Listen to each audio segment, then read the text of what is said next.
Penjelajah abad ke-15 Christopher Columbus melaporkan dalam catatan pelayarannya bahwa ia melihat penampakan makhluk-makhluk gaib berbentuk perempuan cantik berekor ikan di perairan Karibia. Bahkan, desas-desus mengatakan ia sempat enak-enak melepaskan stres akibat melaut bertahun-tahun tanpa bertemu perempuan satupun bersama makhluk yang disebut Putri Duyung tersebut. Terlepas dari kebenarannya, menurut kalian, Putri Duyung yang dilaporkan Columbus ini bule atau POC?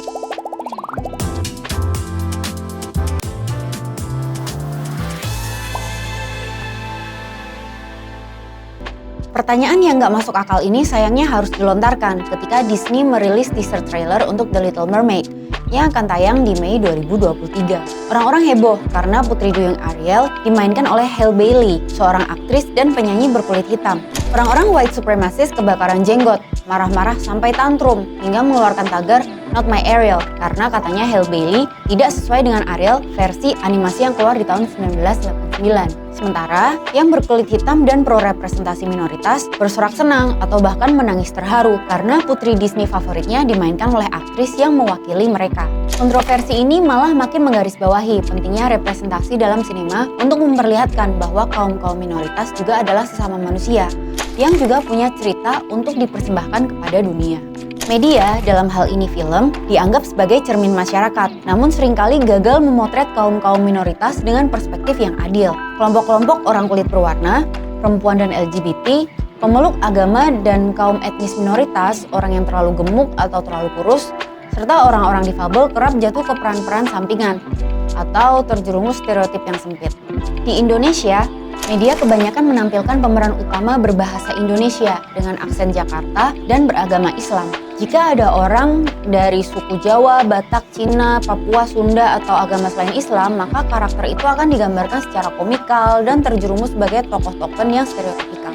Tokenisme dalam film terindikasi ketika film tersebut menampilkan tokoh dari kaum minoritas hanya untuk pantas-pantas aja, supaya terkesan Bhinneka Tunggal Ika. Pernah kan dengar ungkapan "Token black guys will die first"? Orang kulit hitam di film barat kerap bertugas menjadi punokawan yang ngasih punchline dengan black accent, lalu mati duluan ketika musuh mulai menyerang. Atau best gay friends di romcom seperti Mean Girls atau serial Sex and the City. Tugas para gay di sini hanya menjadi sidekick bagi pemeran utama perempuan kulit putih dan juga lagi-lagi jadi badut dengan kehidupan seks mereka yang lucu dan memalukan. Terjerumus ke dalam stereotip juga adalah penyakit industri film. Stereotip adalah asumsi bahwa sekelompok orang akan berperilaku tertentu tergantung identitas ras, etnis, gender, agama, atau identitas seksualnya. Stereotip bisa jadi berbahaya bagi satu kelompok tertentu, terutama jika mereka terlalu sering dipotret secara negatif dan tidak realistis. Misalnya, orang-orang Arab di film-film barat kerap digambarkan sebagai syekh kaya raya atau teroris berdarah dingin. Stereotip juga membuat industri film terjerumus dalam typecasting yang membuat seorang aktor jadi terjebak dalam peran yang merepresentasikan stereotip kelompok identitasnya secara terus-menerus. Aktor dan komedian keturunan India, Aziz Ansari, menulis di The New York Times bahwa ia seringkali ditawari untuk memainkan peran yang didefinisikan oleh etnisitas dengan aksen tertentu yang dianggap India banget.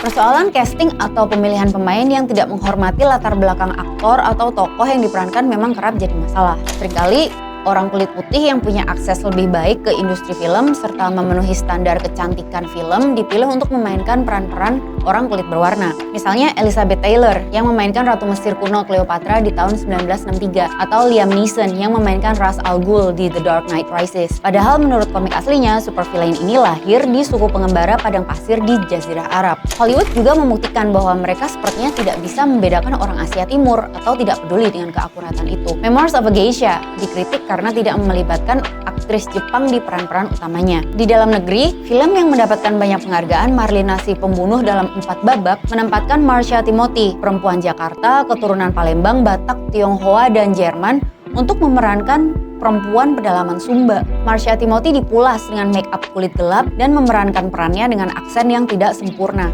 Mencari pemeran yang cocok untuk berakting di film memang proses yang ribet. Namun, bukankah keribetan itu akan terbayar jika pembuat film berhasil menemukan sosok yang pas untuk memerankan tokoh dan menceritakan kisah dari budaya dan identitasnya sendiri? Tentu saja, mencari perempuan Sumba yang mau dan bisa berakting adalah proses yang jauh lebih rumit daripada memulas seorang aktris Jakarta yang sudah punya nama dengan make up kulit gelap. Namun itu bukan berarti tidak dapat dilakukan. Pemilihan Eyang Ponco Sutiem untuk membintangi film Ziarah dan perempuan suku asli Meksiko Yalitza Aparicio untuk Roma adalah salah satu contoh sukses casting yang sensitif representasi yang memantik pembicaraan tentang keberagaman ketika orang pulang dari bioskop. Kabar baiknya, belakangan ada banyak terobosan untuk memperlihatkan kaum-kaum marginal dalam peran yang lebih utuh. Pasar sinema barat mulai menayangkan cerita dengan tokoh-tokoh yang makin beragam. Orang-orang bule juga mulai melawan alergi mereka menonton film-film dengan subtitle, sehingga mulai mau terpapar film-film dari luar Hollywood. Di tahun 2011, Peter Dinklage memerankan tokoh sentral Tyrion Lannister dalam drama epik Game of Thrones. Dalam perannya, ia mendobrak stereotip bahwa orang cebol hanya akan menjadi badut sirkus sebagai bahan tertawaan dalam film. Tahun 2013, anak-anak perempuan melihat perempuan dewasa menjadi astronot dan ilmuwan, sekaligus menjadi ibu tunggal serta menjadi pemeran utama dalam film ketika Sandra Bullock berperan sebagai Dr. Ryan Stone dalam Gravity. Pada 2018, anak-anak kulit hitam untuk pertama kalinya punya film superhero yang mirip dengan mereka di layar lebar dengan pasar mainstream dengan Black Panther. Untuk pertama kalinya, dunia melihat film yang didominasi aktor kulit hitam dengan sutradara kulit hitam serta kru kulit hitam meraup keuntungan ratusan juta dolar. Representasi yang kuat dan positif dapat membantu mendobrak stereotip yang kerap membahayakan kelompok tertentu di dunia nyata serta membatasi peran mereka dalam masyarakat. Ketika sekelompok orang hanya pernah direpresentasikan secara buruk di media, kelompok lain akan menatap kelompok tersebut secara buruk. Mereka juga memandang kelompok mereka sendiri dengan buruk, menciptakan fobia internal yang menyedihkan. Sedangkan, representasi positif dapat menciptakan citra diri yang penuh percaya diri, kecintaan terhadap budaya dan identitas kelompoknya, serta menawarkan role model yang baik bagi anak-anak dari kelompok tersebut untuk ditiru.